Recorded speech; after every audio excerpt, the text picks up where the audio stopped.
खास बात यह है कि जनरेटिव एआई इंडस्ट्री में सबसे आगे रहने वाली है। बहुत सारी रिपोर्ट्स आई हैं और अभी लेटेस्ट एक और भी रिपोर्ट आई है जिसके मुताबिक इस क्षेत्र में न सिर्फ सबसे ज्यादा नौकरियां निकलेंगी बल्कि ये सबसे ऊंची सैलरी देने वाली इंडस्ट्री भी, सेक्टर भी साबित होगा। ओवरऑल सिर्फ आईटी नहीं, ओवरऑल 2025 आपकी जॉब के लिए, आपकी सैलरीज के लिए, अपॉर्चुनिटीज के लिए किस तरह का साल होने वाला है, आज करेंगे हम इसी पर खास मेहमानों के साथ चर्चा। मेरा नाम है दीपक डोभाल, आप देख रहे हैं आपकी खबर आपका फायदा। देखिए ये रिपोर्ट, मैं लौट रहा हूं खास मेहमानों के साथ।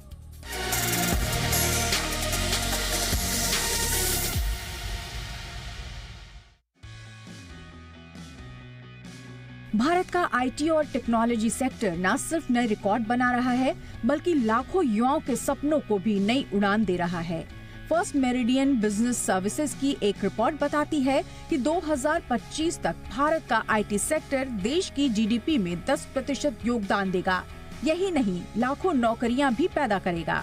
फर्स्ट मेरिडियन बिजनेस सर्विसेज की ताज़ा रिपोर्ट के मुताबिक 2025 में इंजीनियरिंग टेक रोल्स में 20% की बढ़ोतरी होगी।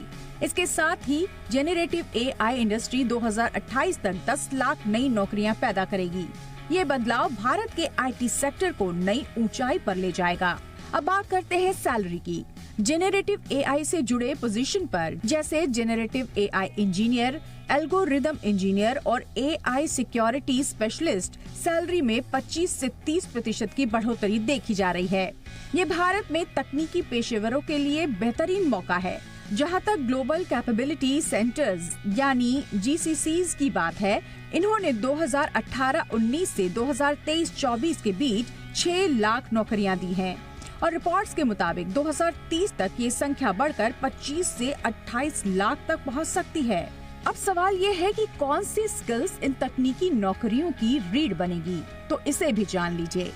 रिपोर्ट के मुताबिक 2025 तक AI, machine learning, cloud computing, data science और साइबर सिक्योरिटी टॉप 5 स्किल्स होंगी।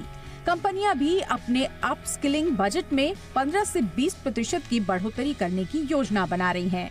एक और तेजी से उभरता हुआ क्षेत्र है गिग इकोनॉमी। रिपोर्ट के मुताबिक 2025 तक ये सेक्टर 3 गुना बढ़ेगा और 2030 तक 2.4 करोड़ लोगों को रोजगार देगा। इसमें एआई इंजीनियर्स, डेटा एनालिस्ट और साइबर सिक्योरिटी प्रोफेशनल्स की सबसे ज्यादा मांग होगी।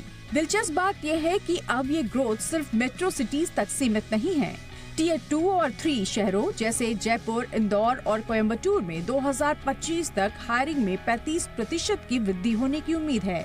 इससे छोटे शहरों में भी तकनीकी प्रतिभा को बड़े अवसर मिलेंगे।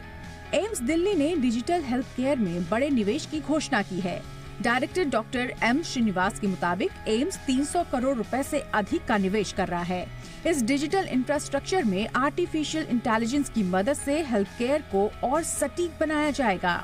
यानी भारत का आईटी और टेक्नोलॉजी सेक्टर सफलता की नई कहानी गढ़ रहा है।